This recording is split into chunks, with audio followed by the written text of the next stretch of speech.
இயேசு தாம் சீடருக்கு கூறியது. நீங்கள் கிறிஸ்துவை சார்ந்தவர்கள் என்பதால் உங்களுக்கு ஒரு கிண்ணம் தண்ணீர் கொடுப்பவர் கைமாறு பெறாமல் போகார் என உறுதியாக உங்களுக்கு சொல்கிறேன்.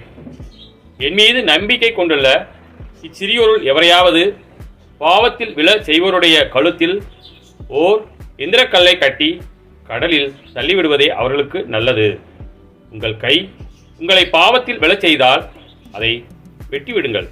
நீங்கள் இரு கையுடையவராய் அணையாத நெருப்புள்ள நரகத்துக்குள் தள்ளப்படுவதை விட கை ஊனமுட்டவராய் நிலை வாழ்வில் புகுவது உங்களுக்கு நல்லது. உங்கள் கால் உங்களை பாவத்தில் விழச் செய்தால் அதை வெட்டிவிடுங்கள்.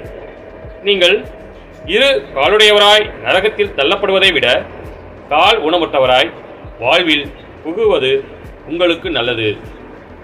உங்கள் கண் உங்களை பாவத்தில் விழச் செய்தால் அதை பிடுங்கி எரிந்து விடுங்கள்.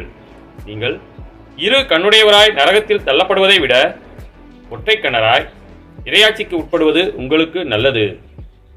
நரகத்திலோ அவர்களை தின்னும் புழு சாகாது, நெருப்பும் அழியாது. ஏனெனில் பழிப்பொருள் உப்பால் தூய்மையாக்கப்படுவது போல் ஒவ்வொருவரும் நெருப்பால் தூய்மையாக்கப்படுவர். உப்பு நல்லது, ஆனால் அது ஓப்பற்று போனால் எதை கொண்டு அதை ஓர்ப்புக்குள்ளாக்குவீர்கள்? நீங்கள் உப்பின் தன்மை கொண்டிருந்தீர்கள். ஒருவரோடு ஒருவர் அமைதியுடன் வாழுங்கள்.